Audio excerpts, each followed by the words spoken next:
223 dans le chant de victoire. À Jésus, je m'abandonne. Puissions-nous nous abandonner ce soir totalement entre ses mains, afin qu'il puisse faire ce qu'il a pu faire ce soir pour nous. À Jésus, je m'abandonne.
soir, bien-aimés, avec ce cantique qui nous invite, qui nous demande de toujours compter sur le Seigneur. De compter toujours sur le Seigneur. Compter en tout temps et en tout lieu sur le Seigneur. Que l'on vive ou que l'on meure, on doit compter sur le Seigneur. À qui d'autre ayons-nous? C'est ce que l'apôtre Pierre a demandé au Seigneur Jésus-Christ quand il leur a posé la question. Et vous aussi, ne vous en allez-vous pas aussi, comme les autres sont partis? Dans Jean chapitre 6, le verset 68, vous aussi, qu'est-ce que vous faites l'apôtre? Ne partez-vous pas aussi? L'apôtre Pierre a dit, à qui d'autre irions-nous? À qui d'autre irions-nous? Car tu as les paroles de la vie éternelle. Alors que c'est difficile, le combat se fait davantage rude.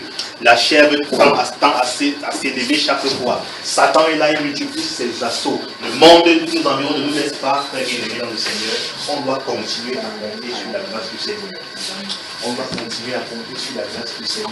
Uniquement que sa grâce. Uniquement que sa grâce. Et être les enfants obéissants nous a prêté, nous a attelé à faire toujours ce qu'il nous dira. Dans Jean chapitre 2 là-bas, on nous se Cana, alors que Jésus-Christ est monté aux noces, le vin a commencé à manquer.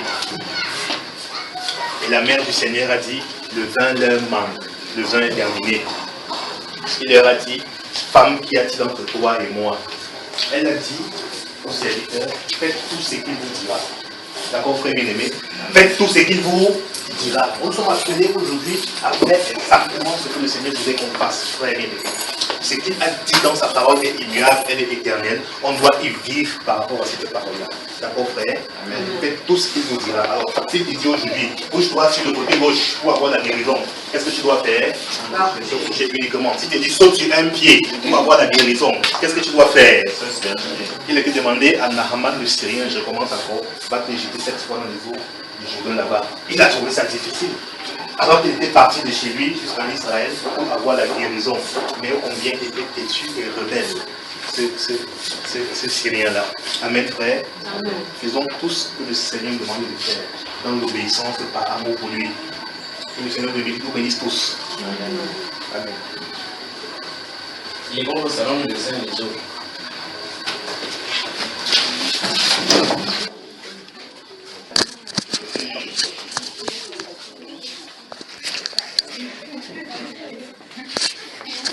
Que le Seigneur te bénisse, que le Seigneur te bénisse, que le Seigneur te bénisse, monsieur. Que le Seigneur te bénisse, te bénisse, te bénisse, te bénisse, te bénisse, te bénisse cette fois. Ça va? Ça tient. Ça va? Ça va mon cher? Que le Seigneur te bénisse.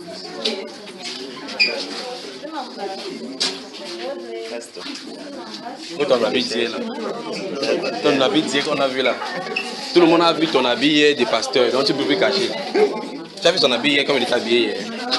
Tu as vu son habit hier, non? Non, c'est Archbishop. Ça salue tout le monde. Ça salue tout le monde.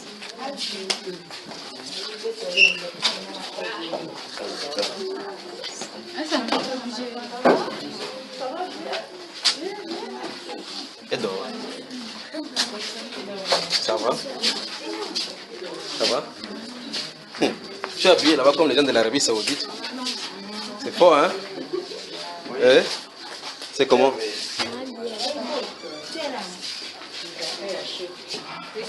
Comme tu entres dans la salle, je demande tout le monde avant d'avancer.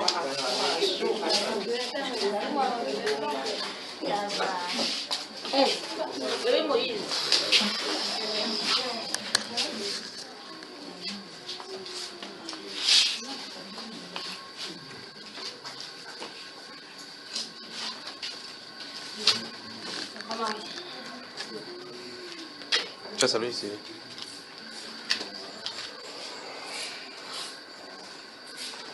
Que la grâce vous soit donnée de celui qui est, de la part de celui qui est, qui était et qui vient. Amen. Et de la part de cet esprit qui sont devant son trône.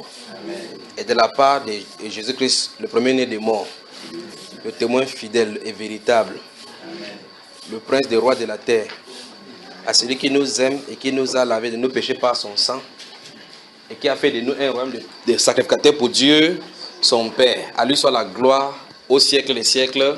Amen. Amen. Amen. Vous comprenez ce que ça veut dire, frère? Donc je vous salue dans le précieux nom du Seigneur Jésus-Christ. Vérifiez si votre téléphone est fermé, vous n'avez pas oublié.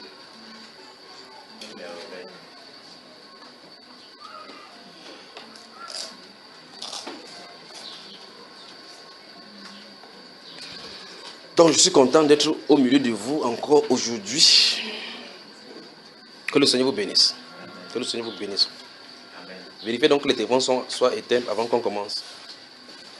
Vérifiez que votre téléphone soit éteint. Parce que tout à l'heure, si ça sonne, vous sortez seulement. Parce que je dis comme ça, après vous me regardez quand c'est éteint. Par la suite, ça sonne. Ça sonne par la suite, vous sortez directement avec votre téléphone.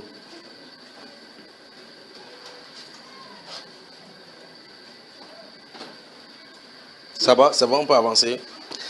Une fois dans un enseignement ici, je vous ai dit que j'ai vu le feu mélangé avec de l'eau. C'est ça, n'est-ce pas? Et j'ai dit que c'est dans un endroit où c'est l'eau, c'est les grandes eaux. Et j'ai dit que ça, c'est le conflit international. N'est-ce pas? Et j'ai dit que je suis resté à la maison, quelque chose est arrivé, étant des suivis à la maison pour savoir ce que c'est. Et puis j'ai dit que ça, c'est la nouvelle, n'est-ce pas? C'est une nouvelle. Ça, c'est pour notre pays, c'est une nouvelle. C'est encore en route, ce n'est pas encore là. Donc tout ce que vous voyez là, ça n'a rien à voir avec cela. Il y a une nouvelle qui se prépare, qui va choquer. C'est sur le Cameroun. Il y a une nouvelle qui est en train de se préparer pour le Cameroun. Ça va choquer. Il y a une nouvelle. J'avais dit que c'est comme ça qu'il va parler pour le Cameroun maintenant là. Ça va choquer. Donc, par rapport à cela, les hommes, préparez-vous. On a le mois de novembre et le mois de décembre. Tout le monde sera à jeûne. Donc, pendant que les femmes seront à jeûne un mois, donc du 1er novembre jusqu'au 31 décembre, on sera à jeûne.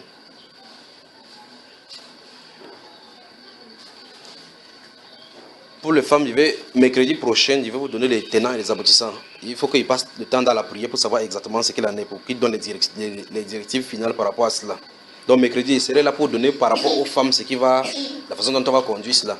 Et plaise au Seigneur, le samedi, il va donner pour les hommes, pour comment on va faire. Mais les hommes, je vais vous rencontrer, on va travailler seul à seul parce que c'est fort.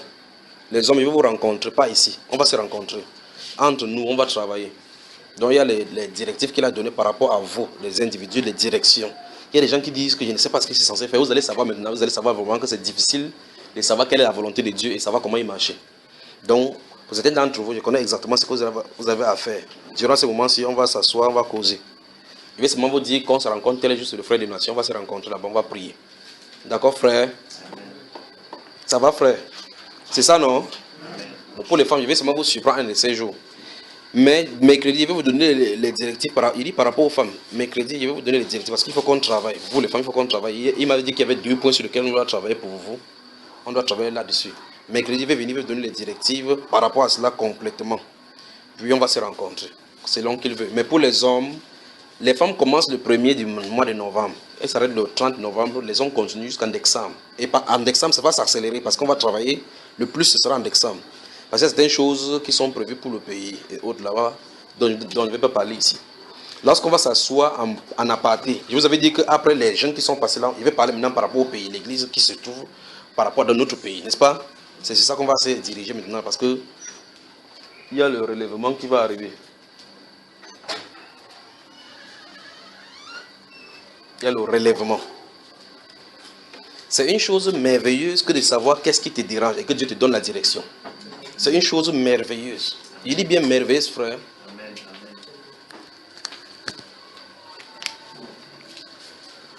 C'est une chose de merveilleuse que vous sachiez comme ça, qu'on vous dit que voici le problème, voici votre problème, voici ce qui vous dérange. Pas vrai? Mais il y a des gens qui n'aiment pas ça. Il y a des gens qui n'aiment pas qu'on doit telle chose, qu'on dit telle ou telle chose. Ça va, Samuel? Ezekiel, ça va? Où est Papa So? Il est parti à Limbe. Donc il allait jouer la vie, n'est-ce pas? Voilà.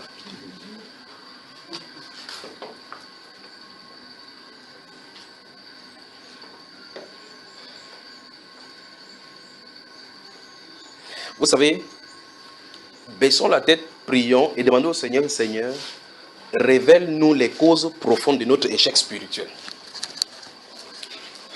Seigneur, révèle-nous les causes profondes de notre échec spirituel. Révèle-nous les causes profondes de notre échec spirituel. Les causes profondes de notre échec spirituel.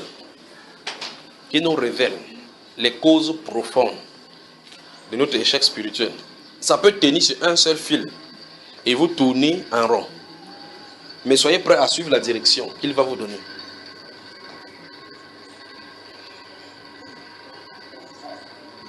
Seigneur, daigne-nous révéler. Daigne-nous révéler à chacun de nous ici.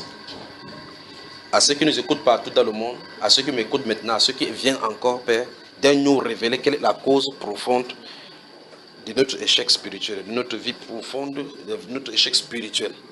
Daigne-nous révéler. Daigne-nous révéler. Daigne-nous révéler.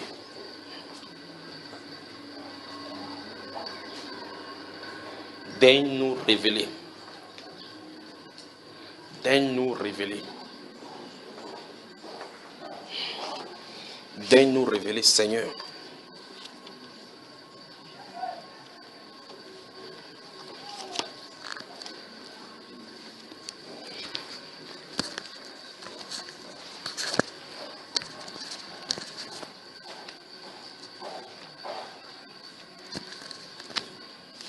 Prie.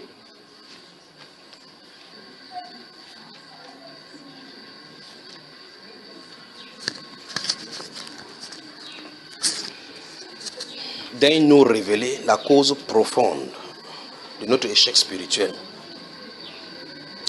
Nos déboires spirituels. Qu'est-ce qui cause vraiment cela? Priez, priez, priez, priez. La victoire dans la vie spirituelle signifie exactement le rétablissement de ton horloge spirituelle avec le Seigneur.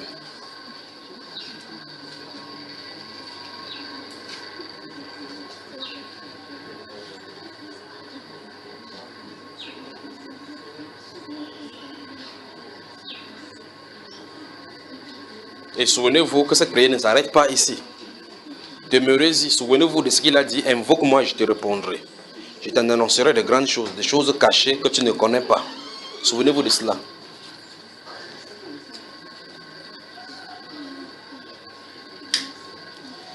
Souvenez-vous.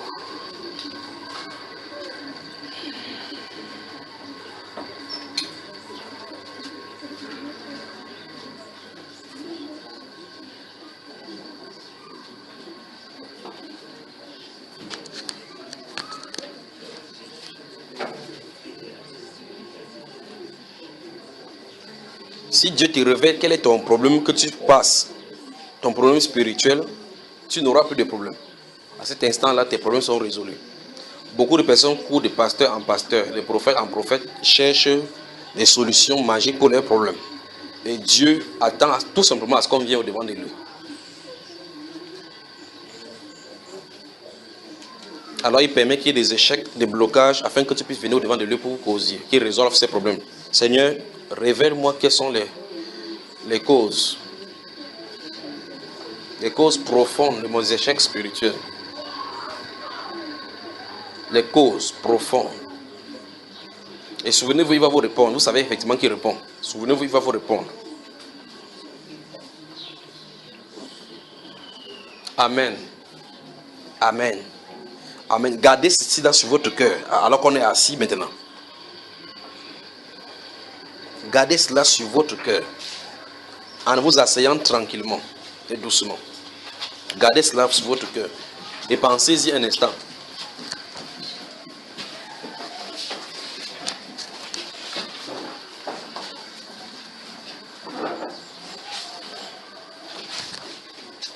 Ça va, Moïse? C'est bien. Ça va, Ézéchiel? C'est bien. Si vous prenez le livre de 2 Samuel chapitre 21, puisque vous en avez noté, si vous prenez le livre de 2 Samuel chapitre 21, je crois qu'on ferait mieux de lire cela, le temps que je retrouve ma Bible.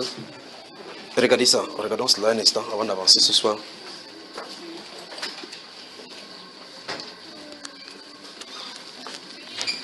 Remarquez seulement depuis que le Seigneur a ordonné les jeûnes, n'est-ce pas frère? Je vous dis honnêtement. Regardez vos vies spirituelles, comment cela est. Vous avez mangé le haricot. Regardez vos vies spirituelles, comment votre vie spirituelle est depuis que vous avez commencé à jeûner. Il y a évolution, il n'y a pas évolution. Voilà. Il y a évolution, il n'y a pas évolution. ça va aller comme ça. Le moment arrive, vous allez vous réjouir. Amen. Je vous avais dit, une fois je me suis tenu ici, j'ai dit, il y a un bruit, pas vrai? Comme lorsqu'on est dans une maison où il n'y a pas le plafond, et puis il pleut sur la tôle là. Le bruit là, je l'entends toujours. Il y a un bruit, mais il y a quelque chose à faire pour que ça puisse tomber comme ça. D'accord, frère? Et pensez pas que vous allez manger le beignet haricot bouilli de 10, 15, 15, vous savez quoi, 5, 10, 10 ou c'est quoi. Et puis dire, Seigneur, envoie-nous la pluie. On vous a trompé. Vous allez voir effectivement que travailler avec le Seigneur comme ça, c'est pas évident. Mais il est à l'œuvre, pas vrai? Donc je dis quel livre déjà? 2 Samuel chapitre 21. Je vais prendre cela pour illustrer quelque chose. Et regardez à partir du verset 1. Du temps de David, écoutez très attentivement. Du temps de David, j'espère que tout le monde y est. 2 Samuel chapitre 21.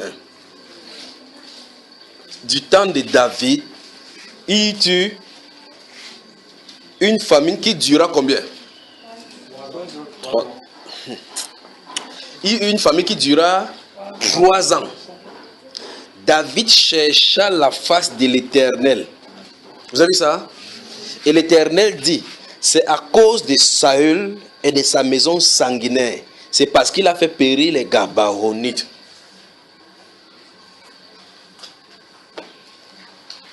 La famille a duré combien de temps? Donc, oui, effectivement, il y a des événements qui arrivent. 3 années. Le roi David a compris qu'il y a quelque chose d'anormal qui se passe. Comment une famille peut durer comme ça sur Israël pendant 3 années? Alors il a cherché quoi? Maintenant, quand il y a la famille sur la terre, on prend ce qu'on appelle Food and Agriculture Organization. Tu connais ça? Food and Agriculture Organization. FAO. Ou bien on dit l'UNESCO, que les pays en voie de développement soient réunis pour qu'on éradique la pauvreté sur la terre. Mais voici un roi d'un pays que quand il y a la famille, il cherche plutôt qui? Parce qu'en réalité, y a-t-il un mot qui arrive sur la terre sans que l'Éternel ne l'ait ordonné, dit la Bible. Vous voyez effectivement que si les présidents se tourneraient de la bonne façon, je vous le dis, observez, je vais vous dire quelque chose. Les pasteurs, parce que les pasteurs sont compromettants, ils se réunissent sur une plateforme là, comme ça là. Ils prient, il peut y avoir quelque chose qui ne passe pas. Si 5 chefs d'État, il bien chef de gouvernement, se mettent à genoux, il dit Seigneur, aie pitié de mon pays, vous allez voir Dieu répondre. Il dit les chefs de l'État. Parce qu'ils portent tout un peuple sur eux. Mais voici donc un chef de l'État qui, il y a la famille dans le pays. Il ne regarde pas le conseil des agriculteurs. Il ne regarde pas les spécialistes des eaux pour regarder comment irriguer l'eau pour envoyer sur le continent pour que ça puisse produire. Non. Il n'a pas demandé ceux qui sont issus des diplômes, les spécialistes en agriculture pour prendre les semences améliorées afin de faire les jardins de potage pour pouvoir semer. Non. Il allait consulter le Seigneur. Et la Bible déclare que le Seigneur a révélé que c'est à cause de la maison de Saül et de sa maison sanguinaire. Alors maintenant, je pose la question. Humainement parlant, si on demandait chaque conseil, on lève classe là-bas que selon toi, quelle est la cause de cette famine-ci? Tout le monde aurait donné n'importe quelle explication scientifique sans toucher à cela, pas vrai? Dis à ton voisin, demande à Dieu la cause profonde de tes échecs spirituels. Voilà, c'est ça dont il est question. M. Tenu là, il a dit qu'on prie comme ça. Donc, c'est une orientation qu'il a de donner. Alors, des choses peuvent nous arriver. On regarde, ah, c'est mon grand-père qui a fait, c'est mon grand-père. Tu vas faire, si c'est toi, tu vas chercher toutes les solutions, sauf la solution qui correspond au problème qui se trouve. C'est donc pour cela que la Bible déclare dans Deutéronome 29, 29 que les choses cachées sont pour le Seigneur et les choses révélées sont pour nous. Il faut qu'il les révèle. Dans ce Jérémie 33, 3, donc il dit invoque-moi et je te répondrai. Il a donné la promesse qu'il va répondre si on l'invoque. Je t'annoncerai des grandes choses, des choses cachées que tu ne connais pas. Donc il peut y avoir des choses cachées dans nos vies que nous ne connaissons pas. Donc je vais prendre un deuxième exemple comme ça de ces choses-ci. Il y en a plein dans la Bible. Il y a des principes spirituels qui sont mis dans la Bible. Alors si tu ne connais pas, tu vas tourner en rond. Pourquoi? Je suis né, j'ai la poisse, je suis comme ça, j'ai les échecs. Pourquoi il y a les échecs? Alors on va dans les nuits de prière, on va mettre les semences. Si David réunissait tous les sacrificateurs, Abiatar, Sadok et Akimolek et n'importe quel, tous les races des sacrificateurs, chacun porte ses habits sacerdotaux. Il porte les fautes, n'importe quoi, met l'âge de l'alliance d'abord. Brise l'esprit qui est derrière la famille, ça ne résoudra pas le problème. Même s'il donne la sémence qui lui fait mal au cœur, c'est ce qu'il arrête sa poitrine comme ça. Ça ne résoudra pas le problème. Quand le Seigneur a parlé, il dit que c'est à cause de Saül et de sa maison sanguinaire. C'est à cause de lui que la famille est là-bas. Donc, il y a quelque chose, parce qu'il a tué les Gabaonites. Et alors, lorsqu'il a tué les Gabaonites, le sang crie. Parce que lorsqu'on a fait alliance avec le Seigneur, souvenez-vous donc de ceci. J'aurais souhaité un de ces jours parler des alliances et les conséquences de la non-obéissance de ces alliances-là. Lorsqu'on a fait alliance avec le Seigneur et qu'on l'a appelé à témoin, qui est manifestation prompte, qui est manifestation instantanée ou pas. Le problème c'est que toute parole qui est scellée avec le nom invité du Seigneur l'a invité dans l'alliance. Toute personne qui ne conclut pas ou bien ne respecte pas les thèses, les clauses de l'alliance attire sur lui les malédictions y afférentes. C'est donc pour cela que vous allez voir, quand vous prenez le cas de Laban et Jacob, Laban connaissait le Dieu que Jacob servait. Lorsqu'il a commencé à fuir, il est arrivé quelque part là-bas, ils ont mis la pierre, que cette pierre soit entre toi et moi, que jurons sur cette pierre-ci.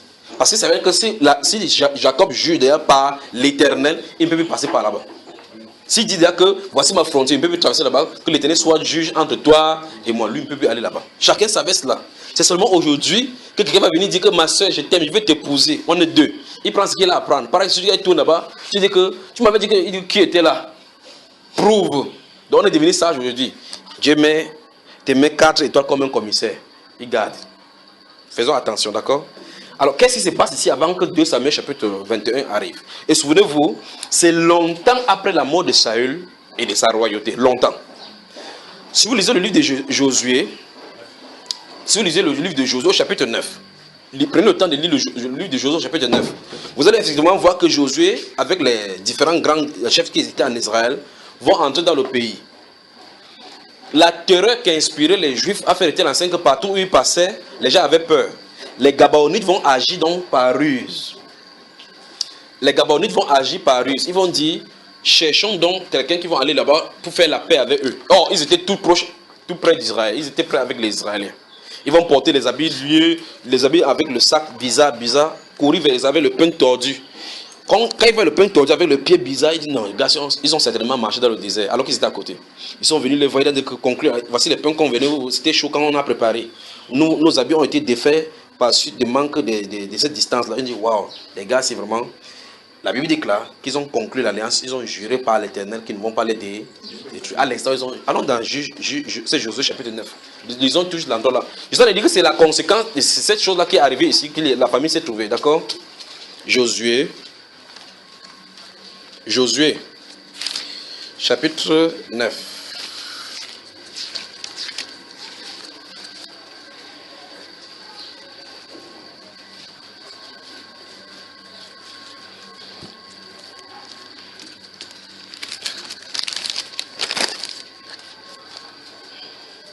On y va. Josué chapitre 9. Je vais prendre à partir de l'endroit où ils ont commencé à aller. Ou bien, prenons à partir du verset 1, on lit doucement, d'accord, pour que vous compreniez l'histoire. On y va. À la nouvelle de ces choses, tous les rois qui étaient en deçà des Jourdains, dans la montagne et dans la vallée, et sur toute la côte de la Grande Mer, jusque près du Liban, des Hétiens, les Amoriens, les Cananéens, les Phérésiens, les Éviens et les Jébusiens, s'unirent ensemble d'un commun accord pour combattre contre Josué et contre Israël. Les habitants des Gabaon, prenez attention maintenant, verset 3, nous sommes au verset 3. Les habitants des Gabaon, de leur côté, lorsqu'ils apprirent de quelle manière Josué avait traité Jéricho et Haï, eurent recours à la ruse. Vous avez vu ça? Eurent recours à la ruse. C'est comment? Au chapitre 9. Donc, ouais, ils sont en train d'avancer, c'est dans le verset 4, quelqu'un au niveau de là où le chapitre se trouve. C'est le chapitre 9, je suis maintenant au verset 4. Donc, commence à lire à partir du verset 4 maintenant. Eut recours à la ruse et s'est mis en route avec des provisions de voyage. Il prit des vieux sacs pour leurs ânes et des vieilles outres à vin déchirées et recousues. Ils portaient à leurs pieds des vieux souliers raccommodés et sur eux des vieux vêtements. Et tout le pain qu'ils avaient pour nourriture était sec et en miettes. Ils allaient auprès de Josué au camp de Gilgal. Et ils lui dirent, ainsi qu'à tous ceux d'Israël, nous venons d'un pays éloigné. Et maintenant, faites alliance avec nous. C'est terrible. Les hommes d'Israël répondirent à ces Éviens, peut-être que vous habitez au milieu de nous, et comment ferons-nous alliance avec vous? Vous avez comment le Saint-Esprit a utilisé ceci? Peut-être que vous habitez à côté de nous. Comment est-ce qu'on va faire alliance avec vous? Il ferait mieux de s'arrêter à ce niveau-ci là. Il dit à Josué, nous sommes tes serviteurs. Et Josué leur dit, qui êtes-vous et d'où venez-vous? Il lui répondit, tes serviteurs viennent d'un pays très éloigné. Sur le renom, je crois que c'est ça. Très éloigné. Sur le renom de l'Éternel ton Dieu, car nous avons entendu parler de lui, de tout ce qu'il a fait en Égypte. Et de la manière dont il a traité les deux rois des Amoriens au-delà de Jourdain, Sihon, roi de Hesbon, et Og, roi de Bazan, qui est à Astaroth. Et nos anciens et tous les habitants de notre pays nous ont dit, prenez avec vous des provisions pour le voyage, allez au-devant d'eux et vous leur direz, nous sommes vos serviteurs et maintenant, faites alliance avec nous. Vous voyez, c'est un signe. Lorsqu'ils signent l'alliance, ils disent que, ok, on fait alliance avec vous. Si c'est tourne là, il n'y a rien qui dit par exemple qu'ils ont fait, qu'ils sont tenus de respecter les clauses. Comme par exemple le Cameroun et la Boko Haram peuvent signer une trêve en disant qu'on ne tue pas tel jour. Personne n'est obligé de respecter les trêves parce qu'ils viennent là-bas, ils viennent la nuit, mais pendant que vous êtes là, ils font la surprise. Pas vrai? Mais il y a un problème, c'est que le Dieu d'alliance, quand quelqu'un qui est avec le Dieu d'alliance au ciel, entre en contact avec l'alliance, il a mis Dieu au milieu de l'alliance. Parce que l'un de ses noms, ça veut dire alliance. L'un de ses noms, c'est l'alliance. Ok, continuons ici. Verset 13. Je crois que j'ai pas sauté là. Verset 12 maintenant. Voici notre pain. Il était encore chaud quand nous en avons fait provision dans nos maisons. Le jour où nous sommes partis pour venir vers vous, et maintenant il est sec et en miettes. Ces outres à vin que nous avons remplis toutes neuves, les voilà déchirées. Nos vêtements et nos souliers se sont usés à l'excessive longueur de la marche. Verset 14. Les hommes d'Israël prirent de leurs provisions et ils ne consultaient point l'Éternel. Souligné. Et ils ne consultaient point l'Éternel. Je m'arrête sur ce point, c'est pour vous dire quelque chose. Normalement, tout chrétien qui doit s'aventurer en relation avec quelqu'un qui n'est pas de Dieu, doit poser la question à Dieu d'abord, si telle est sa volonté. Que ce soit en business, que ce soit dans ta maison, que ce soit en voyage, vous devez poser la question à Dieu. Posez la question, c'est simple. Dites-lui, Seigneur, je souhaite travailler avec telle personne. Si telle n'est pas ta volonté, Seigneur, ne permet que ça n'arrive pas. Et vous restez tranquille tout simplement. Regardez, ils ne consultaient point l'Éternel. Ils avaient toutes les méthodes pour pouvoir consulter. Au chapitre 7 de ce même livre-ci, il y avait un monsieur qu'on appelait Akan, qui allait prendre les éléments interdits, il l'a caché chez lui. La Bible déclare que 36 personnes sont mortes en Israël. Là, les anciens d'Israël avec Josué sont prosternés jusqu'au soir. Et Dieu leur a dit, pourquoi restez-vous prosternés comme ça là? Il y a de l'interdit au milieu de vous aussi. Israël ne peut pas tenir ferme contre ses ennemis. C'est ça? Donc quand ils consultaient Dieu, Dieu parlait. Le prophète était au milieu d'eux. En plus de cela, ils avaient l'Urim et le Thummim qui pouvaient consulter. Les sacrificateurs et l'âge de l'alliance étaient là pour rassurer de la présence de Dieu.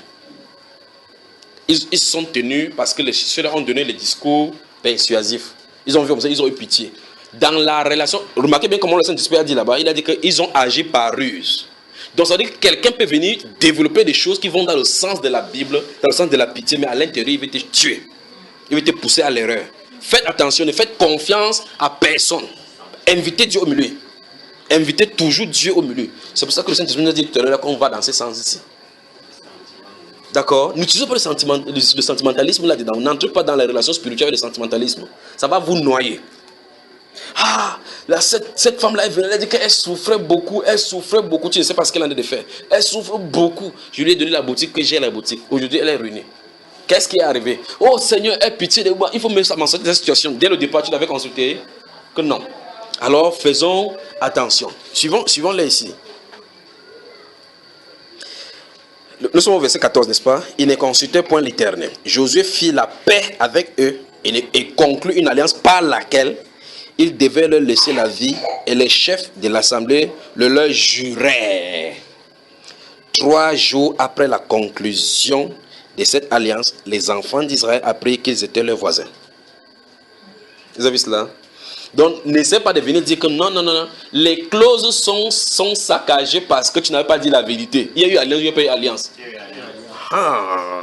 Non, je t'avais dit que sa petite amie, c'est parce que je voulais telle chose, c'est ton problème. Tu as signé alliance. On parle des jeunes garçons là qui parlent voir les jeunes filles dire que je vais t'épouser. Oui. Non, c'est parce que je voulais que tu me donnes telle chose. Il n'y a pas de problème. Vous avez quand même fait alliance. On va revenir là-dessus.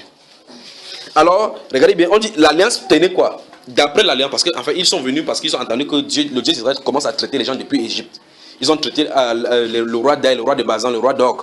Ils les ont traités Alors ils sont venus faire comme ça l'alliance de la paix. Donc faites la paix avec nous. Or, qu'est-ce que Dieu lui avait dit lorsqu'il avait fait sortir de l'Égypte? Il avait dit que lorsque vous allez entrer dans leur pays, ne faites point alliance avec eux. Vous allez détruire les hôtels, détruire hommes, femmes et enfants, parce que les abominations qu'ils sont en train de commettre là-bas, c'est ça qui a fait que le pays les a vomis.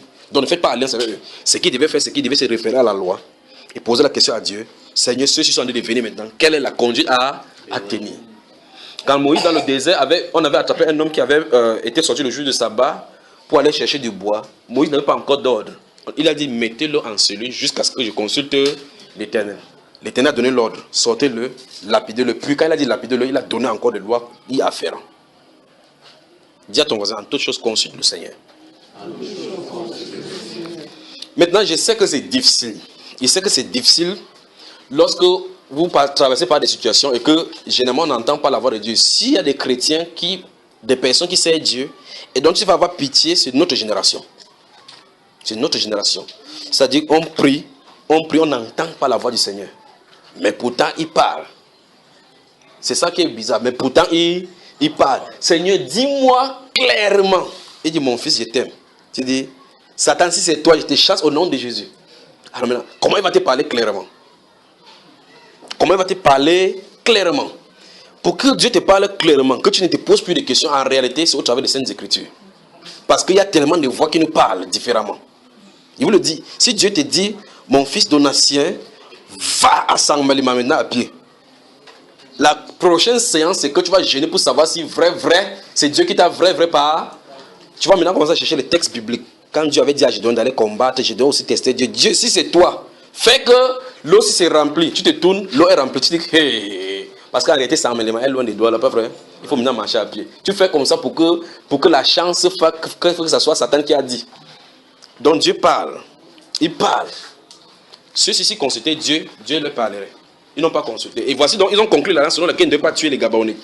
Et 3 jours après cette conclusion, donc la conclusion de cette alliance, la Bible déclare qu'ils sont reconnus qu'ils étaient au milieu d'eux. La suite de ces chapitres-là dit que, ils ont dit, qu'est-ce que nous avons fait? Vous nous avez dupé. Et ils ont donc réduit à l'esclavage, ils devaient servir à porter de l'eau des Gabaonites. Voilà, ils devaient être au milieu d'Israël, portant de l'eau dans le temple. Si vous allez dans le livre de Jérémie, vous allez remarquer effectivement un autre prophète maintenant qui était au milieu des prophètes des Gabaonites, qui a commencé aussi à prophétiser dans le temple de Dieu. Et jusqu'à venir confronter Jérémie, à cause de la faute que les enfants d'Israël avaient laissée dès le départ. Mais quelqu'un qui ne respecte pas la loi, les alliances, va venir en plein. Là, les Gabonais, c'est qui? Zigouillez-les-moi. Il va zigouiller. Je veux que vous regardiez encore quelque chose. Saül a fait cela. Saül n'était pas présent lorsque Josué le faisait. Saül n'était pas présent. Saül n'était pas présent lorsque les enfants d'Israël contractaient cette alliance. En fait, du moment de Saül et du moment de David, il n'y a personne qui était physiquement là, qui concluait l'alliance. Nous sommes d'accord? Ah, c'est terrible seulement pour parler de ces choses-ci. Et il n'y a personne qui physiquement se trouvait avec Josué là-bas, qui se trouvait dans le temps de Saül, ni dans le temps de Joseph, de David, du roi David, n'est-ce pas? Mais le problème, c'est que ça engageait le peuple gabaonite et le peuple d'Israël. Donc, même si ceux-ci ne sont pas là, l'alliance subsiste. Observez ça. Observez ça, frère. Alors Saül qui ne connaît pas la loi, qui ne veut pas respecter la loi, qui respecte à moitié, ainsi de suite, et quoi qu'il respecte Dieu, c'est tiens là-bas et dit que tuez-les. On les a tués. Regardez l'événement qui s'est passé, c'est qu'ils ont tué. Ils ont tué. Remarquez encore que Dieu n'a pas réagi sur Saül. Saül est mort sans savoir qu'il a fait du mal sur la terre. On a seulement dit de Saül et de sa maison sanguinée parce qu'ils ont tué les Gabaonites. Qu'est-ce que David a à voir avec ça? Alors, il peut avoir donc des problèmes spirituels dans nos vies profondes dont nous ne connaissons pas les causes. Il faut invoquer Dieu. D'accord, frères et sœurs? Il peut y avoir des problèmes spirituels dans nos vies. Vous pouvez être comme ça. David était au palais. Avait-il fait quelque chose? Avait-il péché directement? Les Israéliens avaient-ils péché directement? Ceux qui étaient sur le tas dont David était sur eux, avaient-ils péché sur ce cas-là? Donc la famille est sortie comme ça. Dieu s'est souvenu du fait qu'ils avaient fait alliance, qu'ils ne devaient pas tuer, mais ils ont tué. Dieu donne la sanction. Et Dieu donne cette sanction, c'est pour nous pousser justement à revenir à lui pour prier, pour qu'il nous donne la solution. Donc souvenez-vous de cette prière, de prier toujours à la maison. Si vous prenez encore un autre passage de l'Écriture, vous allez prendre le passage de l'Écriture, c'est dans Genèse. Lisez votre Genèse, chapitre 26 jusqu'au chapitre 28. Vous les notez. Genèse, chapitre 26, dans cet intervalle-là, chapitre 26 jusqu'au chapitre 28. Vous allez noter, vous allez dire l'histoire qui s'y trouve là-bas. Et puis on va avancer dans la direction que le Seigneur voudra. Donc vous voyez, avant-hier, il y a un monsieur qui est venu, la dernière fois il est venu, on était à Yaoundé chez la femme marabout. Il vient, Il est maigre comme ça. Maigre, c'est juste parce que vous touchez, si vous le touchez, c'est les os que vous touchez. Mince. Alors, l'image que je regarde de cet homme, ce n'est pas l'image que ça ne voit au-devant de moi. Vous voyez, son image qui est dans la vision, c'est l'image de quelqu'un qui a de la peau, qui est gros, qui a la chair sur la peau. Mais celui qui est là-bas est malade. Tout ce que l'être humain fait dans cette situation, c'est, vous voyez comment ça confesse. Je suis allé, ça fait 16 ans que je souffre comme ça. Genèse chapitre 26 ou chapitre 28. Chapitre 26 jusqu'au chapitre 28. Donc chapitre 26, chapitre 27, chapitre 28, l'histoire se trouve dans cet intervalle, c'est ce qu'il est dit. Donc il dit comme ça, ils sont en train d'avancer avec notre histoire, elle est là-bas dans le chapitre combien? Elle a dit que chapitre combien? Après quand elle va finir, il va raconter aussi sa part d'histoire là encore. Il s'est tenu là, j'ai dit, oh, maintenant la personne, qu'est-ce que la personne fait? Quand la personne vient, comme certains d'entre nous, quand on vient, c'est mon problème c'est telle chose. Tu sais que ton problème c'est telle chose, je ressens telle chose, il faut qu'on prie pour que ça s'arrête. Je vous le dis chaque fois que en fait, c'est une grâce de connaître la cause de votre problème. Amen. C'est une grâce de connaître la cause. Alors il est à la maison, on s'assoit là-bas à la maison, je suis en train de marcher dans la maison, Après je reviens vers lui, il dit, assieds-toi ici, on va prier. Est-ce que tu connais la cause de ton problème? Non. Il dit, ça fait 16 ans que c'est comme ça. Il a marché partout chez les marabouts, on a fait, ils sont allés même chez les pasteurs, on a mis des pentagrammes là-bas. On a fait les pentagrammes, mettre les bougies au sol, il est monté sur les Bibles, payé 15 000 francs, réciter, sauter sur les Bibles, mettre l'autre Bible sur la tête. Les chemins ne font pas résoudre le problème. Alors, cette nuit là, comme ça, le Saint-Esprit est venu au milieu. Il dit, il y a quelqu'un qui t'a attaqué avant cette maladie, c'est a dit. Pendant que j'étais en train de parler, j'ai entendu le son de la voix de la personne. J'ai dit, cette personne s'est parlé plutôt en patois, en te disant, tu vas voir, il va te montrer. Il a bougé sur la chaise. C'était dans leur langue. La personne lui a dit que je vais te voir. Il dit, c'est ta personne, voici le signe pour que tu le connais la personne. C'est en patois qu'il a dit, pas en français. Oui, oui, c'est cette personne qui est entrée en action comme ça. Alors maintenant, ce que cette personne a fait, c'est qu'il a pris la terre. Il a fait quelque chose. Parce que j'ai fait le geste que la personne a fait. Il a pris la terre, il a fait comme ça. Devant toi, pas vrai? Il a dit oui. Il reconnaît la personne. Alors, 16 ans de souffrance. 16 ans de souffrance qu'il marchait comme ça. Tant que vous ne le localisez pas, ce que cette personne s'est fait pour détruire cela. Tout ce que vous faites là, c'est les chimères. Tout ce que vous faites, c'est la chimère. Alors, il faut la cause. Les causes. Il faut les causes. Il faut les causes de nos situations. Donc, très souvent, vous vous asseyez là-bas, quand on vient vers vous, on dit, il y a telle chose. Vous aurez pensé que c'est autre chose. Mais on commence dans un endroit où vous penserez le moins. C'est pas ça, frère? Oui, enfin, si vous savez que votre problème c'est telle chose, vous avez la solution. Si vous saviez. C'est-à-dire, si vous savez que non, mon problème c'est que quand je prie, je veux prier chaque fois. Je fais, chaque fois qu'elle prend la Bible, je suis faible. Oui, c'est le constat que tu as fait, c'est pas le problème là-bas. Vous me suivez? Ça, c'est le constat que tu as fait. Tu as constaté que quand tu prends la Bible, tu bailles. Tu as constaté que quand tu veux prier chaque fois, tu bailles. Ça, c'est le constat. Le problème maintenant, c'est quelle est la cause? Qu'est-ce qui amène ça? C'est ça qu'il faut dénoncer. Vous suivez, n'est-ce pas? Donc, dans ce livre de Genèse chapitre 26, Genèse chapitre 26, c'est le mariage d'Isaac et de Rebecca. C'est ça, non? Lorsque Rebecca sera enceinte, quelque chose va se passer. Remarquez très bien que Isaac va le connaître alors qu'il a 40 ans. Alors, lorsqu'elle va devenir enceinte, subitement, ça va commencer à se bagarrer dans son ventre. Normalement. Sur d'autres si on veut dire qu'il faut aller voir le gynécologue. C'est pas ça, frère? Non, va voir ton gynécologue. Parce que c'est le gynécologue qui est spécialiste. Il faut qu'il dise le pourquoi les enfants sont instables là-bas. Quand tu peux le voir maintenant, il te met les calmants pour que ça se calme. Ça calme les enfants dans le ventre. Alors que ce sont des pays qui bagarraient dans son ventre. C'est ce que la Bible déclare. Donc ce n'est pas un problème d'ordre médical. La Bible déclare que cette femme est allée consulter Dieu. C'est pas ce qui est écrit. La Bible déclare qu'elle est allée consulter Dieu. J'ai pris le cas d'un roi, j'ai pris le cas d'une femme. Ils peuvent en prendre des cas comme ça. Pas pour que vous dites que c'est le cas. Remarquez très bien que chacun a consulté Dieu. Chacun a consulté Dieu. Pour le cas de David, vous pouvez voir dans ce livre de 2 Samuel, lorsque son fils Absalom va le poursuivre, il va prier Dieu. Lorsqu'on va faire n'importe quoi pour monter chez les Philistins, lorsqu'il était en cavale en suivant Saül, il était au milieu des Philistins, il a même prié Dieu pour savoir que devais-je monter, si Saül vient ici, vont-ils me livrer? Dieu dit, ils te livreront. Donc tant que tu restes là, tu vas confirmer. Vous voyez, donc Dieu lui donnait une direction. Vais-je monter à Timna pour combattre avec les Philistins? Monte, je te les livre. Vous voyez, Dieu dit non. La prochaine fois, il dit, monte, prends-les par derrière. Vous voyez que les tactiques de guerre, Dieu vient dans le combat pour combattre avec nous. Il descend par l'air, dehors, par derrière. Descend par là, tu le surprendras par derrière. C'est Dieu qui dit ça. Il fait le concours avec David. Pendant que le militaire fait ça, on a déjà dit quelque part qu'on va le surprendre. En voyant pape, on l'a pris par en embuscade. Dieu. Alors, si tu veux aller, qu'est-ce que tu vas faire? Tu dis, descendons pas comme ça là. Les tactiques militaires disent que si le combat est comme ça, il faut mettre tes choses là. Ça, c'est ta part. Quand Dieu a dit que c'est comme ça la solution, ce n'est que la solution là-bas. Oui, c'est bien de consulter Dieu, n'est-ce pas? Consulter Dieu en toutes choses. Gédéon lui-même, il a consulté Dieu. Dieu lui a donné les songes, pas vrai? Il a dit, ok, si tu crains, descends le matin là-bas dans l'air. Il est descendu avec son serviteur là-bas. Il a entendu quelqu'un qui a eu le songe la nuit. Comment cette chose-là est descendue de la montagne. Ça a mis 100 dessous tout le camp des Philistins et des Madians. Qu'est-ce qui s'est passé? L'autre a donné l'intervention directement. Que ce n'est autre chose que Gédéon, fils de Jérubal. Que c'est pour montrer que c'est lui, l'Éternel, le Dieu d'Israël, a livré entre les mains le camp des gens. Il restait aussi dans le camp. Il faut aussi rester au camp, on vient passer au fil de l'épée. Pas vrai? Faites confiance à Dieu, il parle. Faites confiance à Dieu, il parle. D'accord? N'importe quelle situation, priez et demandez au Seigneur. Ça, c'est dans l'Ancien Testament qu'il vient de prendre. Maintenant, il peut aller dans le Nouveau. Et vous en donner des tas et des tas. Maintenant, dans le Nouveau Testament. Puisqu'il a donné la promesse que invoque beaucoup, c'est le contraire.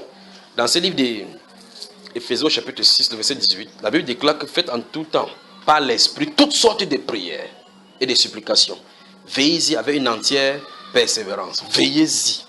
Donc restez là-dedans. Veillez-y. Demeurez-y dans cette prière, ces supplications.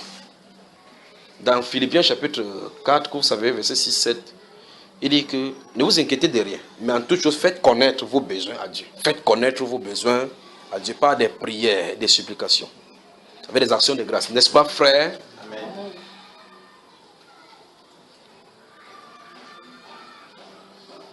Qui a des problèmes d'ordre spirituel?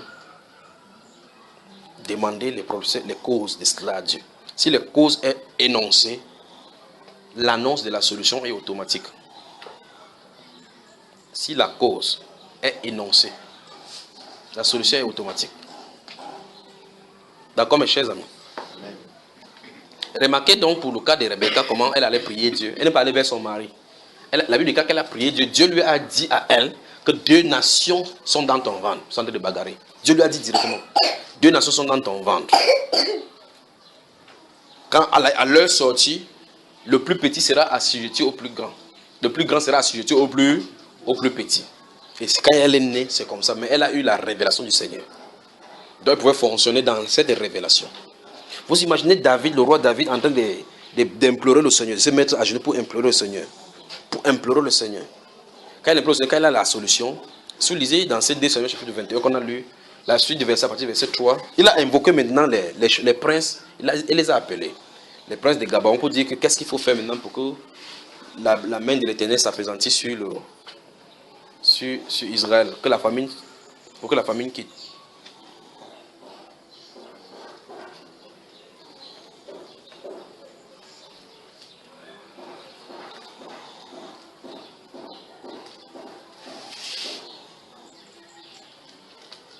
Les princes d'Israël, les princes de Gabon, lui ont répondu que ils ne demandent rien que les restes qu'on fait pendre les têtes des fils de Saül. C'était ça.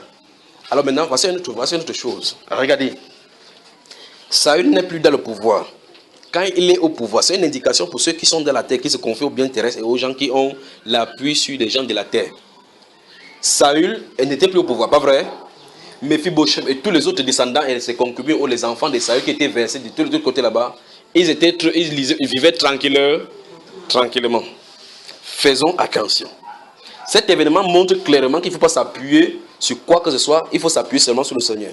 Et pendant que vous parlez de l'alliance, regardez l'alliance que David va faire avec Jonathan. Et regardez comment cette alliance va préserver l'enfant de Jonathan. Vous avez vu cela? Il dit, rentrez, lisez la suite. Et maintenant, les enfants de Saül qui étaient, quand ils étaient au pouvoir, ils pouvaient faire n'importe quoi, comme le président de la République sont maintenant, leurs enfants sont les non touchables. Si le président n'est pas là, qu'est-ce que l'enfant va faire? À l'instant où on annonce que l'autre n'est pas président, les gardes de côte quittent derrière toi. Parce que la fonction s'arrête là. Vous savez ça? Ça s'arrête là. Tu commences à aller comme tout le monde. Et si tu avais nargué quelqu'un, si tu avais dit au garde du corps de taper l'heure de quelqu'un, et que tu passes maintenant, comme tu t'amènes son mot, tu ne peux même pas bagarrer, tu vas faire comment maintenant? Ce qui s'est passé maintenant, c'est que les Gabonais ont dit non, on ne veut pas de l'argent, on ne veut pas des places au pouvoir. Donnez-nous seulement la tête des personnes. Allons-y d'abord rentrer dans 2 Samuel. 2 Samuel. 2 Samuel chapitre 21.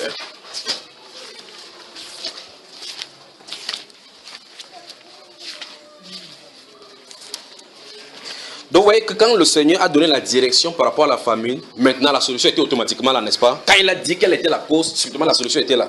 Puisqu'il a dit que c'est à cause de Saül, de sa maison sanguinaire. Pas vrai? Directement, ça veut dire qu'on a compris qu'est-ce qui cause le problème. Maintenant, il a regardé maintenant que comment résoudre le problème. Il n'a pas dit qu'on va faire l'agriculture améliorée maintenant en Égypte. Ou bien on fait maintenant les sciences expérimentales sur les organes, comment génétiquement modifier. L'homme a seulement déraisonné que de chercher des solutions sur la nature. Ah, faisons le COP 21 pour le changement climatique. Les chefs d'État se réunissent à New York en session extraordinaire pour parler des changements climatiques. Ils blaguent. Ils savent ce qu'ils partent faire. Ils font tout sauf ça.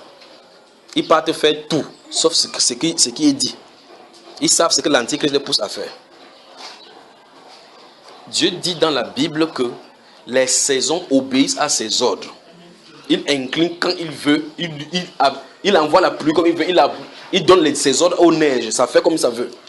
Donc il n'y a pas de problème dans le changement climatique. Donc souvenez-vous de ceci, vous entendez un chef d'État, un spécialiste de la météorologie, n'importe qui, dit que l'univers a un problème d'extinction.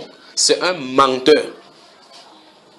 Ils sont en train d'utiliser les stratagèmes pour pouvoir mentir les gens, pour conduire les gens à la psychose et qu'on soit derrière les causes. Ils vont donner des preuves scientifiques. Vous n'avez pas d'appareil pour mesurer. Ils vont donner les données, que ceci invicte là, en mettant les images. Pas vrai? Lorsque Saddam Hussein avait été au pouvoir accusé des possesseurs des armes à destruction massive, à l'ONU là en plein, Colin Powell n'était pas assis là-bas avec George Walker Bush et autres d'abord en train de projeter les images qu'on a vu des mouvements de camions filmés.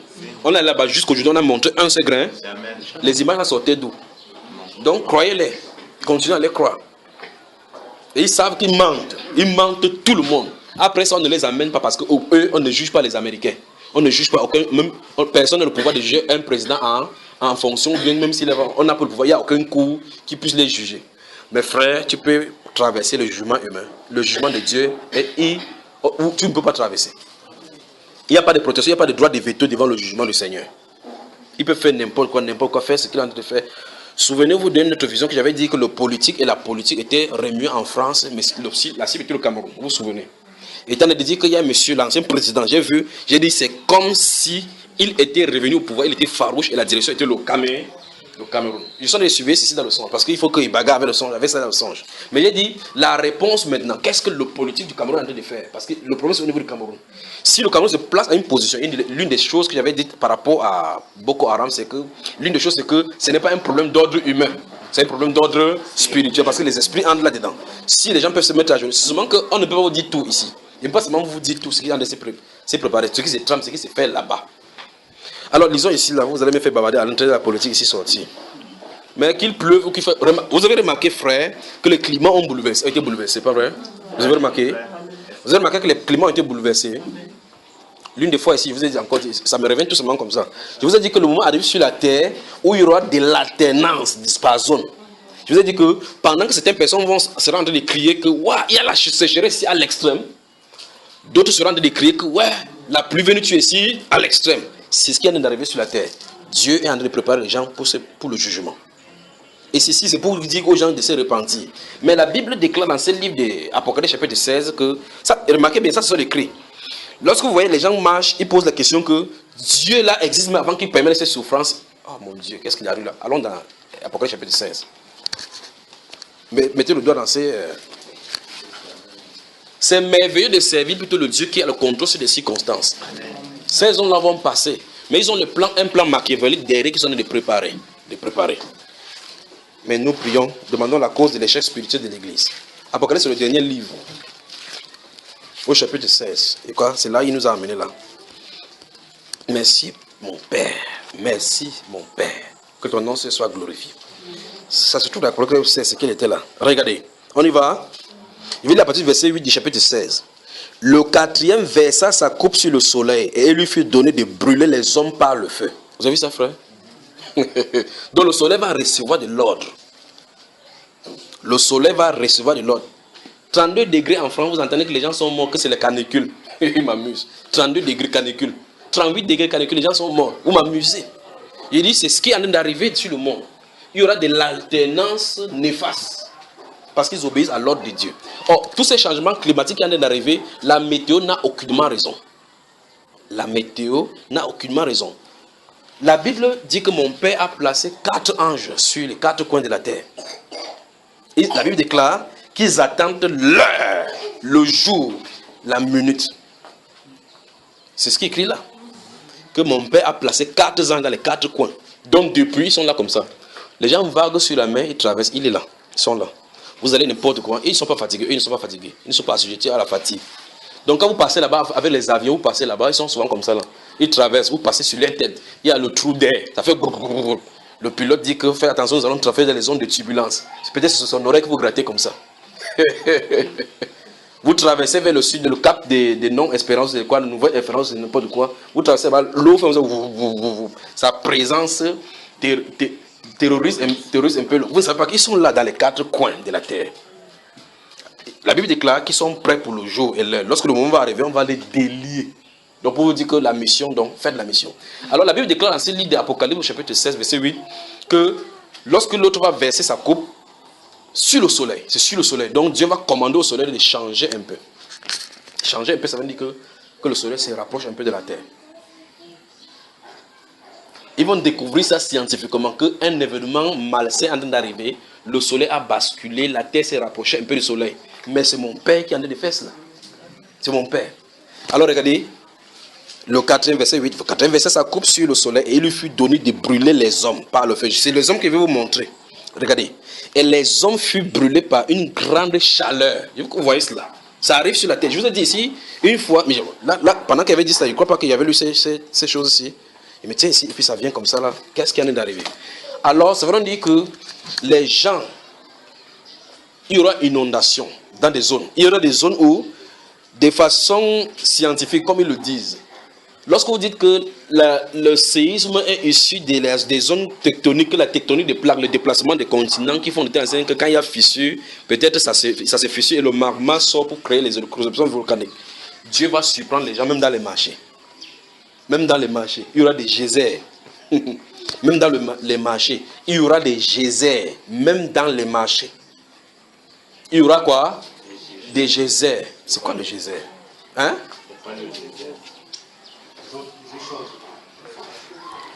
Des marchés vont se fendre, les eaux vont sortir. Des marchés vont se fendre, des eaux vont sortir. Mais ça sera chaud. Il y aura des geysers. Les continents vont se déplacer.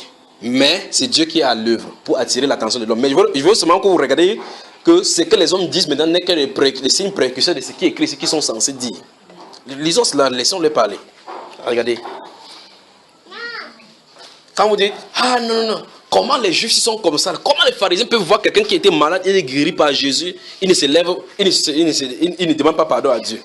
L'esprit ne meurt pas. Ces esprits-là, s'ils avaient été comme ça devant le Seigneur, quand le Seigneur avait été là, si vous êtes avec la parole maintenant, si vous réagissez avec la parole comme ils ont réagi, ça se veut dire que si vous avez été là, vous ferez la même chose qu'eux ils ont fait. C'est ce que je suis en train de dire.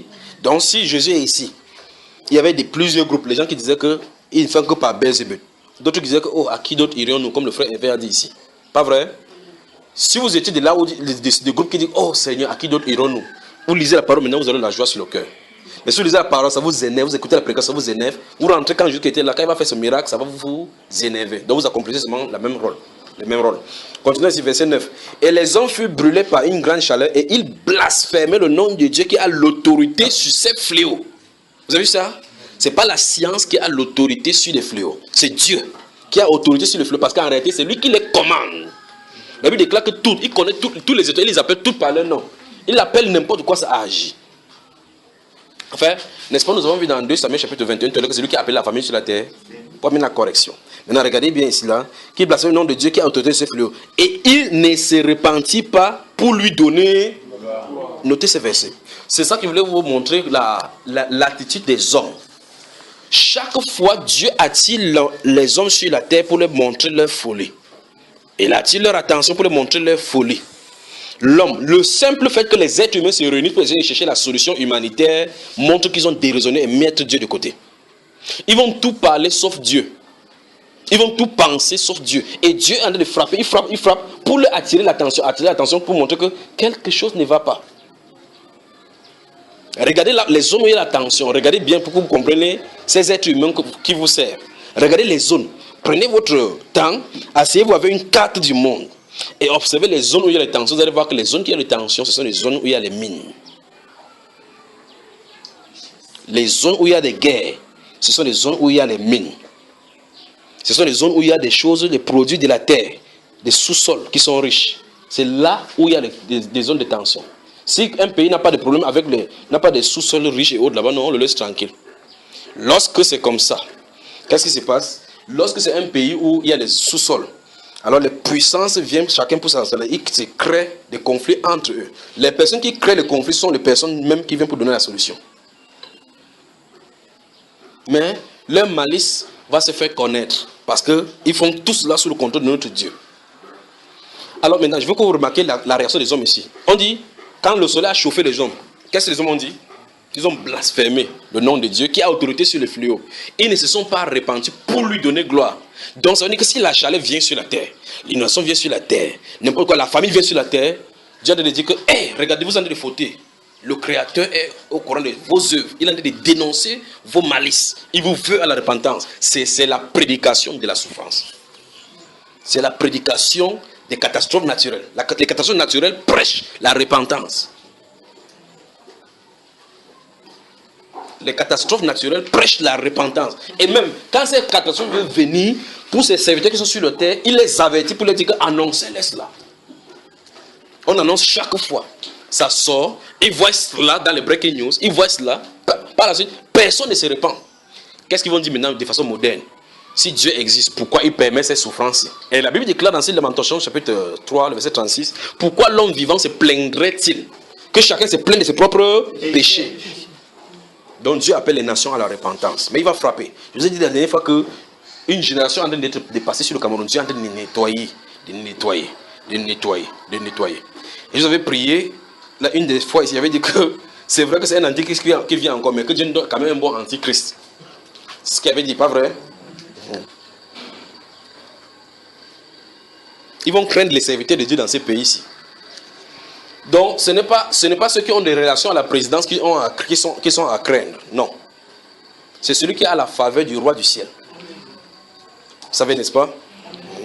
Prenez votre livre, vous lisez 2 Rois, chapitre 4, 5 et 6. Observez et lisez. Quand il se tenait là, il n'avait pas besoin d'aller à la présidence, d'aller prendre le portefeuille à la présidence. Il se tenait seulement là et l'ainsi par le Seigneur venait vers lui. Quand ça parle, il dit que monte, dis au roi que ne descend pas à tel endroit parce que le roi d'Assyrie va descendre là-bas. Ça ne se passe pas une fois, pas 2 fois, pas 3 fois.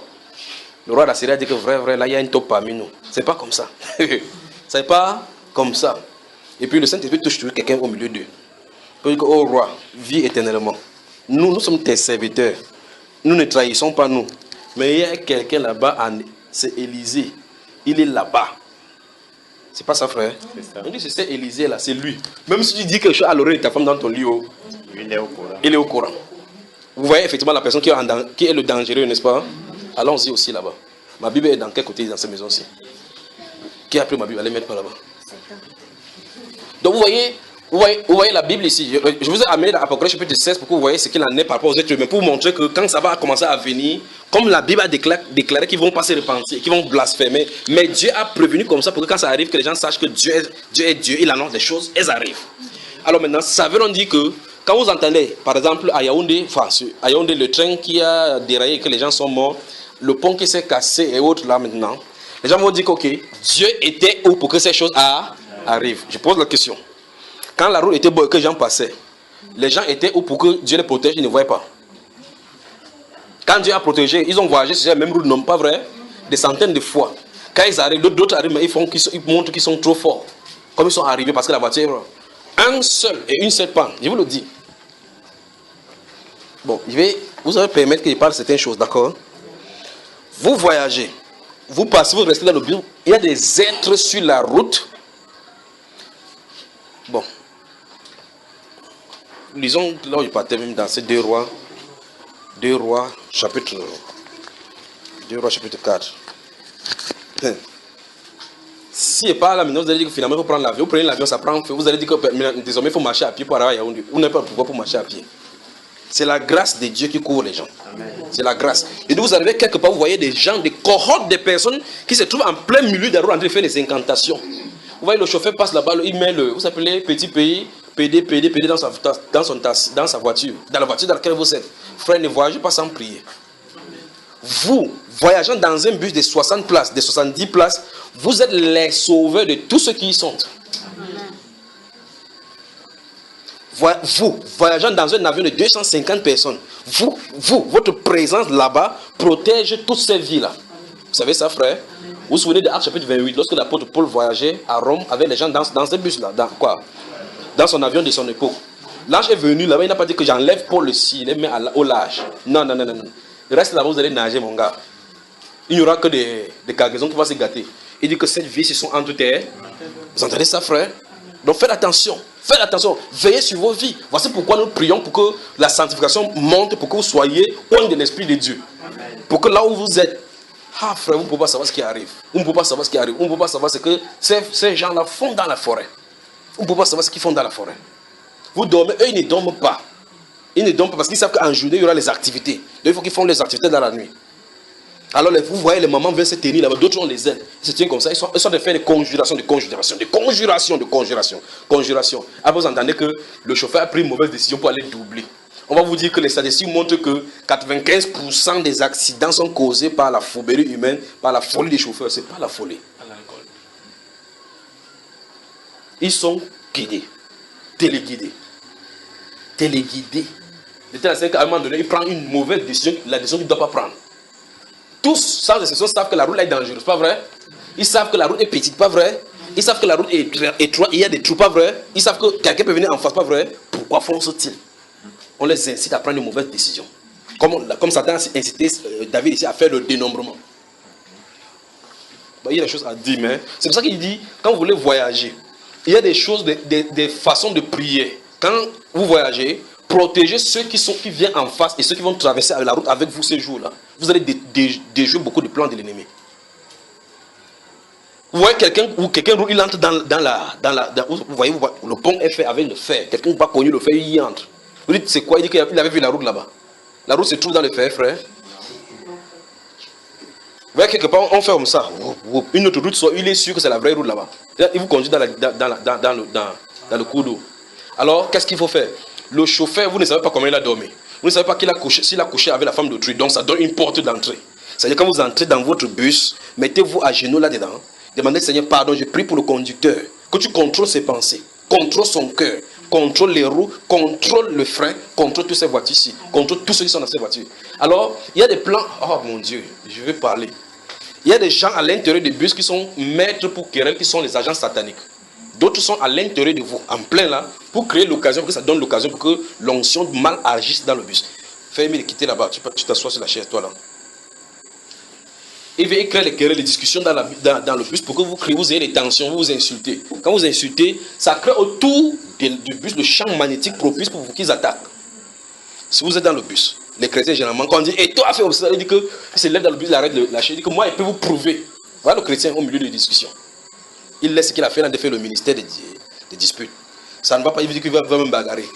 Alors, ce que veut dire, c'est que quand vous êtes dans ces conditions-là, vous entendez les gens sont en train de parler dans ces choses-là, entrez dans l'intercession. Entrez dans l'intercession, vous allez voir plus tard des choses, enfin, même si vous ne voyez pas physiquement, vous saurez plus tard ce qui est arrivé. Le passage d'un enfant du Seigneur, quelque part, au loin de l'Esprit de Dieu, permet de détruire les œuvres de Satan. 2 Rois.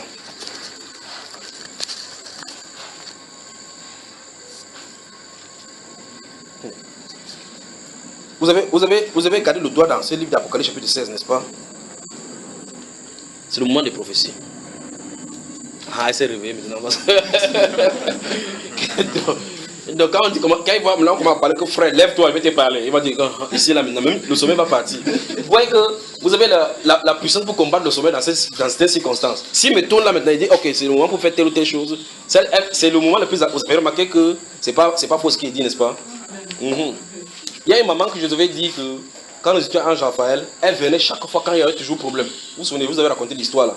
Elle avait été brûlée par sa coépouse là, et puis les pieds gonflés. Ce matin, si même son frère m'a appelé, il dit que tu es à la maison, il dit que la grande sœur a eu le problème. Que dans la nuit, on l'a attaqué dans la nuit. Donc, ça fait 3 ans, on ne s'est pas vu. Quand on l'a attaqué, elle s'est souvenue qu'elle a son pasteur. Ah, vous savez, l'être humain, l'être humain. Regardez, on a parlé de ces choses sur le sommet, la dominer. Mais si on dit maintenant que le village, je crois que une fois, il y avait dit ici qu'il y aura un deuil. C'est ça, non? Et j'ai posé la question ici. Il dit que pourquoi le Seigneur montre ces choses-ci? Pourquoi le Seigneur montre ces choses? Pourquoi il peut venir vers vous dire que faites attention, il y a quelque chose qui vient d'arriver? Pourquoi? C'est déjà passé. Alors la question est maintenant, pourquoi? Elle parle maintenant là. Maintenant, verset 11, permettez-moi de finir de ces Apocalypse chapitre 16 là rapidement, verset 11. Et il blasphémait. Non mais je crois que j'ai. Oh là, c'est merveilleux ça. Verset 10 de Apocalypse, avant d'aller dans 2 Rois chapitre 4. Verset 10 de Apocalypse 16. Le 5e versa sa coupe sur le trône de la bête. Et son royaume fut couvert de ténèbres. Voilà les rois de la terre dans lesquels vous allez vous confier. Et les hommes se mordaient la langue des douleurs. Et ils blasphémaient le Dieu du ciel à cause de leurs douleurs et de leurs ulcères. Et ils ne se repentirent pas de leurs œuvres. Vous voyez, les douleurs, c'est la prédication de la repentance par rapport à nos mauvaises actions. Les douleurs qui se passent sur la terre. Ça ne plaît pas à Dieu que Dieu fasse, mais c'est sa méthode à lui pour chicoter. Vous entendez? Je crois que je vous avais parlé de Vouri qui va avaler les choses, pas vrai? Ok. Vous entendez, quelque chose arrive. Dieu pousse, il souffle sur une rivière. Ça entre dans les maisons, ça prend des vies. Quand ça se calme, les êtres humains se mobilisent. Il y a des journées pour la pensée des morts, vous savez comment, des disparus. En mémoire des morts, des disparus. On va mettre des gerbes de fer là-bas, on construit un monument. Et ça devient maintenant un sujet de péché encore. Chaque jour de ces moments, on vient chaque fois se mettre des gerbes de feu. Ce que Dieu avait fait pour corriger, pour dire que ne faites pas cela, ils ont encore ajouté plutôt le péché là-dessus. Et ils commémorent maintenant les morts. L'être humain, c'est parce qu'on va là où on va aller. On vient là-bas, on commence à lire les noms des gens qui étaient morts à l'issue de ces catastrophes-là. Mais personne ne se réunit là-bas en invoquant les pasteurs pour dire, pasteur, prie pour nous. Non, pas chercher Dieu. Ces catastrophes sont venues. Donne-nous quelle est la direction à tenir. Qu'est-ce qu'ils vont faire? Ils viennent chercher plutôt les anciens. Les anciens du pays viennent avec les robes et autres, les ventres, maintenant ils prennent les hommes. Il dit que il donne maintenant les prophéties qui vont pousser encore Dieu à être en colère. Il dit que les dieux des eaux étaient fâchés comme vous n'avez pas fait les sacrifices. C'est pour cela qu'il a envoyé ces choses-là. On amène encore le propre sur le pays. Et donc là, il faut que les pasteurs disent la vérité aux gens en disant que ces choses-là, ce sont des démons qu'on adore. Et Dieu il utilise les catastrophes pour tirer les gens dans les ténèbres et pour les annoncer la repentance. Remarquez bien, comme c'est écrit là, c'est comme ça que ça va se passer. Donc Dieu va frapper, ils vont pas se repentir. Ils vont plutôt dire que Dieu, si Dieu existait, comment ces 50 personnes? L'enfant, c'est qui est mort, a fait quoi pour mourir? Donc Dieu fait comme ça, lui, il n'est pas mort. Au lieu qu'il se répand que Seigneur, oh, si ça avait été moi qui avais été là-bas, oh, donne me pardonner pour la grâce que tu m'as donnée, merci pour la grâce que tu m'as donnée. Je demande pardon, donne que je ne vise pas comme ceux-là ont vécu. Pas vrai? Qu'est-ce que Dieu veut faire? Dieu attire l'attention avec le deuil. Il attire l'attention avec le malheur, comme c'est Ecclésiaste chapitre 7 dit. Que le cœur d'un sage est dans la maison du deuil. Tous ceux qui vivent prennent la chose à cœur. Ceux qui vivent, tu pars dans la maison du deuil pour prendre ça à cœur. Mais on fait seulement que Dieu est où? Pour dire que Dieu existe, pourquoi il permet la souffrance? Les témoins sont forts pour la question là. J'avais oublié que tu étais là. Salut-moi mon frère. Salut-moi. Voilà. J'avais oublié que mes amis étaient là. C'est la question préférée là-bas. Pourquoi un Dieu d'amour permet-il des souffrances? Pourquoi voit-il des souffrances? C'est pas ça, c'est pas la philosophie. Il a ses manières de corriger. De la même façon comme certains parents ont le tuyau à gaz. Quand l'enfant corrige, quand l'enfant fait la faute, c'est lui qui l'envoie que va prendre ta chicotte. En allant prendre, il pleure. C'est pas ça, va-t'en. Comment il parlait à la chicotte? Tu fais comment? Il riait lui. Et c'est comme ça que papa fait souvent. Il a quoi à la maison comme chicotte? Le tuyau de gaz. La ceinture. Donc quand tu fais le problème, et papa t'a interdit que va chercher la ceinture. C'est toi qui va prendre ce qu'on va te punir avec. Que Dieu te bénisse. Donc ici la Bible déclare que les hommes vont maudire Dieu, blasphémer Dieu à cause des fléaux. Je veux que vous regardiez la parallèle. Maintenant regardez de l'autre côté ceux qui servent Dieu. Et David, quand il y a un problème, il allait vers Dieu pour regarder quelle est la cause. C'est pour cela qu'il ne faut pas qu'on soit inconsidéré. Soyons sages et sobres pour vaquer à la prière. Amen. Le monde peut se comporter n'importe comment. Nous ne comportons pas cela. Journée de commémoration des morts, des martyrs, de ceci. C'est le culte des morts fédéral, national. Ne participez pas de telles choses. Ne participez pas. C'est bien pour l'image du pays, pour montrer que le pays se souvient. 1 minute de silence pour la mémoire des morts. Poum, poum, poum. C'est des histoires, c'est bien pour la chair humaine sur le plan public. C'est le culte des morts. La Bible a déjà dénoncé cela. Dans l'ancien temps, ça se passait de façon physique. Maintenant, on a modernisé pour politiser la chose et que ça soit dans la culture moderne. Quittons cela. 2 Rois, chapitre 4. Vous ne savez pas encore. On n'est pas ici, là, que je dis. Donc, demandons à Dieu de nous révéler quelle est la cause profonde de nos échecs, de nos vies spirituelles. D'accord? 2 Rois, chapitre 4.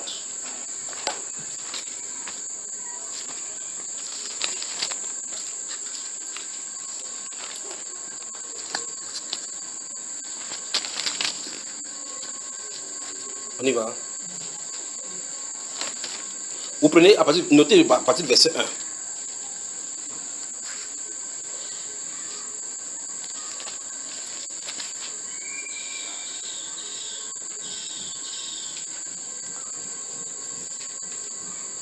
Notez 2 Rois, chapitre 4, chapitre 5, chapitre 6, chapitre 7. Vous lisez, vous lirez là-bas. Tout ça.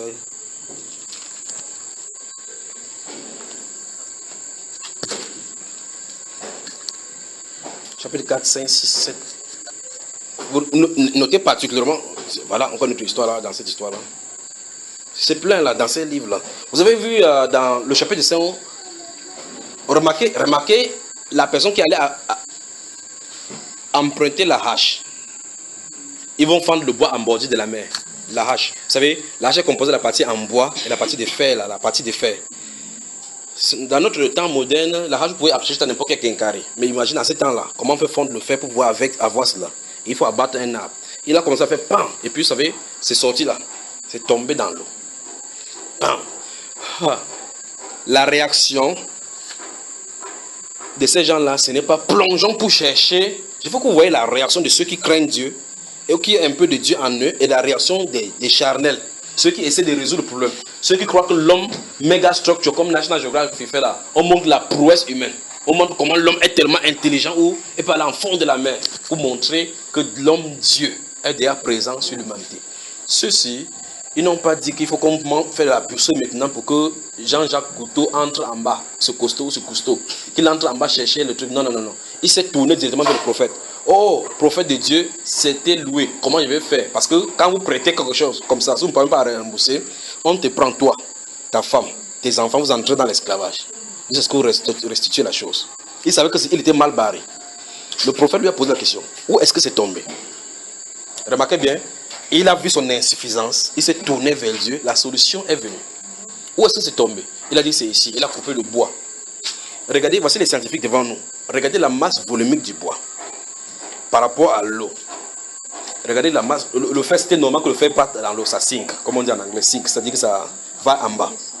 Mais le prophète coupe le bois, il jette sur l'eau. Frère, la Bible déclare, c'est ici que vous arrivez au niveau où il faut croire la science ou bien la Bible. La Bible déclare que le bois est descendu dans l'eau, le fer est remonté. Il a avancé la main, il a pris le bois. Quand vous êtes scientifique, ceci va vous déranger. Parce qu'on vous a concassé le cerveau avec la poussée d'Archimède, avec les lois de Newton. Mais si tu es scientifique de la bonne manière, ayant été gradué dans l'université de Dieu, tu comprends mieux ces choses que Dieu au-dessus de la loi de la nature. Amen. Parce que je ne sais pas comment, vous savez, pour que les gens puissent monter, il faut qu'ils aient la fusée ici où ça propulse comme ça pour les faire monter. Mais la Bible déclare dans le livre d'Actes des Apôtres chapitre 1 que quand le Seigneur a fini de parler, il montait. Vous avez remarqué, frère? Il a commencé à monter comme ça, sans qu'il y ait un appareil qui va faire bouh. Il montait comme ça. Il partait. Les gens comme ça. Peut-être va tomber. Bon, la Bible dit qu'il nuait le dérebat de leurs yeux. C'est pas ça, frère. Donc on monte sans dynamique. On traverse les airs sans problème d'oxygénation. Sans les pressions atmosphériques qui dérangent. Mais leur avion, ça se pèse. Un seul trou pèse et tout est la catastrophe. Pas vrai? Pour montrer que l'homme, même s'il défie Dieu, sera toujours limité. Voilà donc le problème scientifique qui se trouve là-bas. Voilà quelqu'un qui a la cause, qui a une insuffisance, qui consulte Dieu, on lui donne la solution. N'est-ce pas? Avancez au chapitre 17 et voyez maintenant un autre type. Je suis en train de citer seulement ce qui est là. Vous allez rentrer lire. Si vous ne lisez pas, c'est votre problème. Alors il y a un monsieur là-bas, il y a la famille, il y a le siège de Jérusalem, le siège d'Israël, et il y a la famine qui règne dans la ville. La famille règne. Le prophète passe là-bas un de ces jours. Quand le ciel est ouvert, il déclare que ces jours-ci, dans la ville de Samarie, vous aurez telle chose à tel prix. Il y a un monsieur qui est resté à côté, il y a des gens qui blaguent ici, peut-être la famille l'a fait qu'il commence à profiter des bêtises. Souvenez-vous, qu'il y a n'importe quoi sur la terre, le prophète ne voit pas ce que l'être humain ordinaire voit. Il peut voir des choses qui sont incompréhensibles sur le plan humain. Vous pouvez dire n'importe quoi, vous pouvez dire, mais c'est ce qui est, parce qu'il ne peut pas faire autrement. Vous suivez, n'est-ce pas? Il s'est tourné là-bas, il a dit, si le monsieur n'a pas dit quelque chose, il n'aurait pas dit, le prophète n'aurait pas dit quelque chose. C'est un autre aspect qu'il veut prêcher dans la Bible là-bas. Quand tu ne connais pas, ferme ta soupape, parce que tu peux déclencher une prophétie contre toi. Vous vous souvenez de cela, n'est-ce pas? Il veut parler de ceci dans la Bible. Parce que les choses arrivent au-devant de vous, vous ne savez pas ce qui arrive. Vous vous souvenez, dans l'une des choses qu'on parlait, il a dit que comme c'est... Et puis comme Jacques a mis position dans un enseignement, ce qu'on était de faire sur... quand la soeur Sandé avait eu des problèmes avec sa soeur là, après j'ai mis le pause ici, il a dit ok, comme elle a dit que voici ainsi parle le Seigneur. Vous voyez cela? Parce que le Seigneur, qu'est-ce que vous lisez au Matthieu 23, il se tient là-bas, il est en train de parler. Malheur à vous, pharisiens, parce que vous faites des prières longues. Il y a un monsieur là-bas qui se tient tranquille là-bas, il entend. Il n'est pas pharisien, il est docteur de la loi. Il y a les scribes là-bas, il finit de parler, l'autre se lève la main dans la foule, on croit qu'il va dire quelque chose. On lui dit c'est repenti.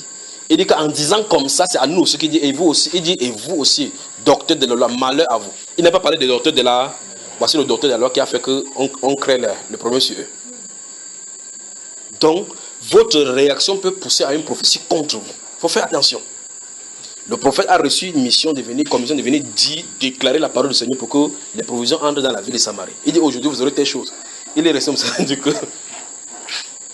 Un monsieur qui a des enfants, un poste de responsabilité responsable, il se tient là. Dieu, quand il proclame la prophétie, il s'en fout si tu as les enfants à la maison que tu vas nourrir. Si tu as des femmes, si tu avais des dés ou quoi que ce soit. Quand la prophétie vient sur toi, c'est venu sur toi. Il a dit que quand le Seigneur ouvrira les fenêtres au ciel, pareille chose arriverait-elle en Israël. Le prophète s'est tourné vers lui, tu le verras de tes yeux, mais tu n'en mangeras pas. Vous voyez ça, frère? Faites attention. Quand vous ne connaissez pas, restez tranquille. Même si la révélation est plus forte que toi, dis dans ton cœur que je vais vous avant de croire. Tu restes toi tranquille. N'ouvre pas la bouche pour pécher. N'ouvre pas la bouche pour pécher. Alors il s'est tourné là-bas, il a dit que tu verras. La suite de ce chapitre 7, il a dit que à l'heure, parce que c'était barricadé, vous vous souvenez, la nuit, quelque chose s'est passé. Dieu a fait entendre les paroles. Les anges ont bavaré, bagarré là-bas, sans dessus. Les cadres, les prêtres sont restés. C'est-à-dire que si on reste ici, on meurt. On reste ici, on part au camp ennemi, on meurt. Mais ce qui est sûr et certain, c'est que si on reste ici, on va mourir. Ce qui est sûr et certain, c'est que si on est dans la ville, la famille, d'abord ceux qui sont à l'intérieur, ils crient, ça ne les laisse pas. La seule solution, c'est au camp d'ennemi. Si on parle, même si nous gifle, ils donnent quand même la nourriture, on va manger. Ils sont venus là-bas. Ils voient que toute la nourriture est là. Ils disent, mais c'est le piège ou c'est quoi? Tu vois ce que je vois, l'autre dit, moi je vois. Ils sont entrés, manger. Il dit, ah, c'est quoi cette histoire? Ce qu'on fait là n'est pas bien. Hein? Alors annoncez au roi. Les lépreux sont devenus les messagers.